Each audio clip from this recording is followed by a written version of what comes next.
And நம்ம மல்லசரிகளை நம்ம Vijay sir போயிட்டு இந்த கரேஷ்னுடைய வீட்டில் தங்குறது யாருக்கெல்லாம் சுத்தமாக பிடிக்கலையோ மறக்காம இந்த வீடியோக்கு லைக் பண்ணிக்கோங்க. வரப்போற எபிசோட்ல நம்ம எதிர்பார்க்காத நிறைய திருப்பமும் சுவாரஸ்யமும் காத்திருக்கு. அதை பார்த்து தெரிஞ்சுக்க இந்த வீடியோவை ஸ்கிப் பண்ணாம முழுசா பாருங்க. அப்படியே நம்ம சேனலையும் சப்ஸ்கிரைப் பண்ண வச்சுக்கோங்க. இப்போ எபிசோட் எப்படி ஆரம்பிக்க போகுது அப்படின்ற மாதிரி பார்த்தாக்கா இந்த ரிஷாவும் அந்த கரேஷனும் பதினாக்க சொல்லிட்டாங்க நம்ம விஜய் சார் கிட்ட, இதை பாருங்க இதுக்கப்புறமா ரேணுகாக்கா இங்கே தான் இருப்பாங்க அப்படின்ற மாதிரி சொல்றது மட்டும் இல்லாமல் நம்ம விஜய் சாரும் நம்ம வெண்பாக்கிட்டையும் அவங்க கூட தான் இருக்கணும் அப்படின்ற மாதிரி வந்து சொல்லிட்டாங்க. நம்ம விஜய் சார் கூட கொஞ்சம் யோசிக்கிறாங்க. ஆனால் நம்ம மல்லி நம்ம விஜய் கிட்ட வந்து சொல்கிறாங்க, வேறு வழியில் நீங்கள் இருந்து பார்த்துக்கோங்க அப்படின்ற மாதிரி வந்து சொல்லிட்டு நம்ம மல்லி மனுஷ கல்லாக்கிட்டு அங்கேருந்து வந்து கிளம்பி போயிடுறாங்க. நம்ம மல்லியால் தாங்கிக்கவே முடியல. இன்னொரு பக்கம் நம்ம விஜய் சாருமே எனக்கு ஃபஸ்ட்டு வந்து கொஞ்சம் தயக்கப்பட்டாங்க. அதுக்கப்புறமா பதினக்க ஒத்துக்கிட்டு சரி இங்கே இருக்கோம் அப்படின்ற மாதிரி வந்து சொல்லிட்டாங்க இந்த நிஷாவுக்கு. அதுக்கப்புறமா தான் சந்தோஷமாக இருக்குது. இன்னொரு பக்கம் இந்த ரேணுகாவை பொறுத்த வரைக்கும் எப்படியாச்சும் இந்த கரேஷ்னுடைய சொத்தை வந்து ஆட்டையை போடணும். அது இத்தனை நாளாக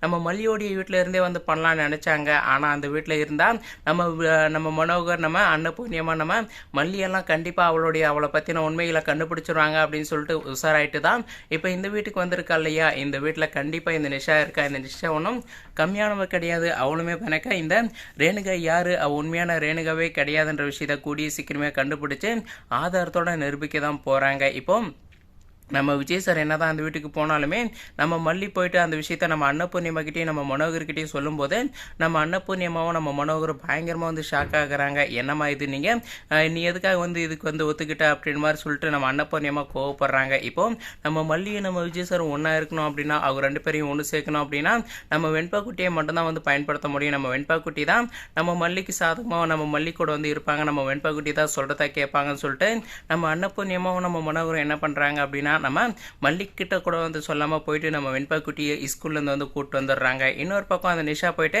வெண்பாக்குட்டியை கூட்டிகிட்டு வரலாம்னு சொல்லிட்டு போய் பார்க்கும்போது ஸ்கூல் இல்லை, ஆல்ரெடி கூப்பிட்டு போயிட்டாங்கன்னு தெரிஞ்ச உடனே இந்த நிஷா பயங்கரமான கோவத்தில் வந்து வீட்டில் நம்ம விஜய் சார்கிட்டையும் அந்த கரேஷ்னுக்கிட்டையும் விஷயத்த வந்து சொல்கிறாங்க. இப்படி தான் வெண்பாவை ஆல்ரெடி அவங்க வந்து கூட்டிகிட்டு போயிட்டாங்களாம் அப்படின்ற மாதிரி சொன்னோடனே நம்ம விஜய் சார் வந்து ஒன்றுமே புரியல, எதுக்காக அந்த மாதிரி கூட்டிகிட்டு போயிருப்பாங்க அப்படின்னு சொல்லிட்டு கோவப்படுறாங்க. இன்னொரு பக்கம் இந்த கரேஷன் பயங்கரமாக வந்து கோவப்பட்டு உடனே நம்ம மல்லிக்கிட்ட கால் பண்ணி சண்டை போடுற மாதிரி வந்து பேசுகிறாங்க. மல்லி உனக்கு என்ன ஆச்சு, எதனால் இப்படி வந்து பண்ணிட்டு இருக்க, நான் உன்னை மகன் மாதிரி தானே பார்த்தேன், நீ என்னடனா இங்கே சரி விஜயும் வெண்பாவும் இங்கே தங்கட்டும்னு சொல்லிட்டு அங்கே போயிட்டு வெண்பாவை கூட்டிகிட்டு போயிருக்கேன் அப்படின்னு சொல்லிட்டு சண்டை போடுறாங்க. அப்போ தான் நம்ம மல்லிக்கு வந்து தெரிய வருது. அதுக்கப்புறமா நம்ம மல்லி போயிட்டு வெண்பாவை பார்க்குறாங்க. பார்த்தா நம்ம அன்னபூர்ணியம்மா போயிட்டு கூப்பிட்டு வந்திருக்காங்க. அப்போ நம்ம மல்லி போயிட்டு எதுக்காக நம்ம வெண்பாவை எங்கே கூப்பிட்டு வந்தீங்க, வெண்பா வந்து அங்கே இருக்கணும், அவங்க தாத்தாவுடைய வீட்டுக்கு போகணும் அப்படின்னு சொல்லிட்டு நம்ம மல்லி சொல்கிறாங்க. நான் கூட்டு போய் விட்டு வரேன் அப்படின்னு மாதிரி வந்து சொல்கிறாங்க. ஆனால் நம்ம வெண்பா குட்டிக்கிட்ட நம்ம அன்னபூர்ணியமாக முன்னாடியே வந்து சொல்லிட்டாங்க, இதோ பாரு வெண்பா நீ என்ன ஆனாலும் சரி மல்லியம்மா கூட தான் இருப்பேன், மல்லியம்மா இல்லைன்னா